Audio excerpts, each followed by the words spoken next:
ఈ రోజు నాకు చాలా చాలా హ్యాపీగా ఉందండి. దానికోసం మీ అందరికీ రుణపడి ఉంటాను. నిజానికి ఏమైందంటే నేను కష్టపడ్డ ప్రతి ఒక్క రూపాయితో ఇల్లు కట్టి మా అమ్మని మహారాణిలా చూసుకోవాలని చాలా కళలు కన్నానండి. దానికోసం ఇదంతా అందుకే ఒక రూపాయి తీసి బయటకు వచ్చి పెట్టాలని ఇల్లు ఎక్కడ ఆగిపోద్ది అనుకున్నానండి. అదే సమయంలో మన ఫోన్ కూడా పాత అవడం వల్ల ఎండ కూడా ఇచ్చేదండి. అందుకే వీడియోస్ కూడా చాలా లేట్ అవుతున్నాయండి. ఈ బాధ చూసి తెలుగు ట్రావెలర్ అన్న నా కోసం సర్ప్రైజింగ్ గా ఫోన్ కొన్నాడండి. ఇల్లు కోసం దాసిన డబ్బులు ఒక రూపాయి తీయకుండా జాగ్రత్తగా ఈఎంఐ ద్వారా కట్టుకోమని. అందుకే నాకు చాలా హ్యాపీగా ఉందండి. సందీపానికి చాలా రుణపడి ఉంటాను. ఇంకా సందీప్ అన్న నాకు సర్ప్రైజింగ్ కొన్న ఫోన్ ఏంటంటే ఇంకేటో కదండి ఐఫోన్ 17 Pro Max.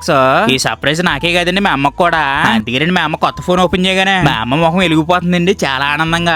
నిజానికి కొంతమంది ఈ ఫోన్ కన్నా మీ అమ్మకి బంగారం తీసేవచ్చు కదా అనుకుంటారండి. కానీ నేను ఈ ఫోన్ తోనే పరిచయం అయ్యానండి. మీరు నన్ను సొంత తమ్ముళ్ళ చూసుకున్నారు. పైగా ఒకప్పుడు నేను బాధపడ్డా, నాతో పాటు మీరు బాధపడ్డారు. పైగా నేను ఆనందపడ్డా, నాకన్నా మీరు ఎక్కువ ఆనందపడ్డారు. పైగా పాకలు ఉండేవాడిని స్టేజ్ ఎక్కి చావాడి దాకా తీసుకెళ్లారు. అంతపాటు సినిమాలో కూడా నటించేలా చేశారండి మీరు అందరూ. అందుకేనండి మాటల్లో కూడా చెప్పలేకపోతున్నాండి. మీ అందరికి చాలా చాలా రుణపడి ఉంటాను. మీకు ఎవరికి తెలియదండి ఈ ఫోన్ ద్వారా మమ్మల్ని ఏనంగా తక్కువగా చూసే వాళ్ళకి మాట ఎత్తున్నానండి. చేతికేసుకుంటే బంగారం నుంచి కోర దాకా మొత్తం మార్చి చూపిస్తానండి. అది కూడా చాలా నిజాయితీగా ఎవరిని మోసం చేయకుండా.